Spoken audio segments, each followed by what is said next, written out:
Good morning. Good morning. I guess some of you wonder why I'm coming to work dressed like this. You know, sometimes you get up in the morning, I'm 52 years old, you get tired of looking at yourself in the mirror, so some mornings you just want to look 25, so I just turn my hat around backwards. I don't look 25. I'll put my uniform back on, my official professor uniform, in a second. But what I want to talk about this morning, from the first couple of posts, one of the things that I'm understanding, and I'm getting emails which are telling me just some horrific stories. A lot of you out there are hurting, and I'm just absolutely blown away by your stories. I know yesterday I talked about my story, and I don't want to focus on me so much this morning, but I want to get to kind of a higher level idea of this whole idea of why bad things happen to very good people. And you know, Rabbi Harold Kushner wrote a very famous book on that about 10 years ago, and I really don't want to get into his thoughts about it, but I want to kind of get into some of the thoughts that I have about this. You know, one of the thoughts that I have is I guess I wonder if God believes that we humans are capable of unconditional love. And one of the reasons I say that is oftentimes those people that are hurt the most are the greatest saints. And we hear sayings like the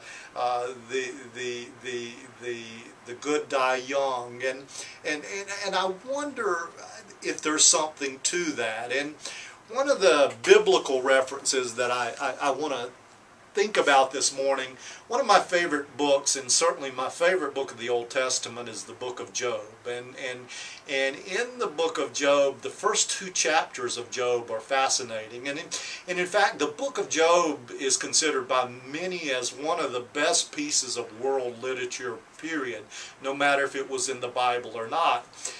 And really, in the first chapter of Job, there's this kind of crazy thing going on. And I invite you to read the first chapter of Job. This is all in the introduction of my book. But in the first chapter of Job, you have God and you have Satan. And Satan's been wandering the earth, and he's been trying to trap people. And he comes up to God and he says, man, have you... God says to him, have you seen my main man Job? That guy's the best guy I got. He's the best on earth. He does everything right. He not only is good, but he offers up sacrifices just in case his kids mess up. Kids mess up. I'm sure many of you saw what my kids did to me about my boot yesterday. I wanted to kill them. But again, what God is essentially saying is, this guy is the best guy on earth. Well, what Satan says to God in that first chapter is, well, of course he's good. Why wouldn't he be good? My goodness, you give him everything. He's merely a puppet on a string. You give him all that he could eat. You give him the largest farm. You give him the most cattle. You give him the most livestock. You've given him the best life in the world. Why in the world wouldn't he follow you? He is just as I said, simply a puppet. And you know what? God says, you know what? That's not true. And Satan says, well, let me test that. So in the first chapter of Job, you see that Satan is allowed by God to take Job's family away, completely wipe out his family, completely wipe out his riches. But Job holds fast to God. Now, you go to the second chapter, and again, we're back in heaven, and you sit there and you see Satan coming around, and God saying to Satan, have you seen my main man Job? No matter what you've done to him, it's not caused any problem. He's hanging in there. The family's gone, the wealth is gone, the riches are gone, and he is hanging in there. Well, Satan says, well, let me destroy his health. Let me destroy his health. If I destroy his health, I guarantee that he will turn against you, because he's just a puppet on a string. Now, I find that this book is fascinating because I wonder in this, who really wants to know the answer to the question? Now, it's interesting. Job is kind of like an animal in my experiments. They really don't know that they're being tested. They're kind of the experiment. Satan is in many ways carrying out the experiment, and God is sitting there waiting on the outcome. Now, the question is, does God know that you're capable of unconditional love? And that's the question I want to put out there today.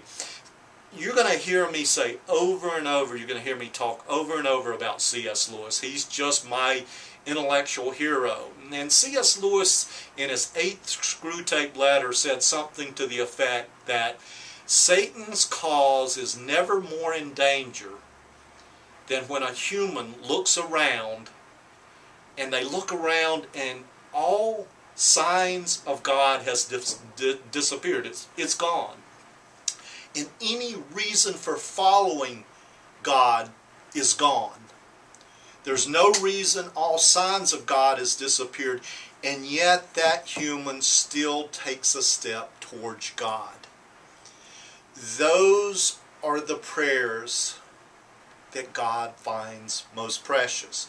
When we have no reason, when we have no reason to love God, when everything around us is in chaos, when the world is absolutely in chaos, when we have been hurt unimaginably, and we can't see God and sense God. In the emails that I'm getting, you're not sensing God in these circumstances.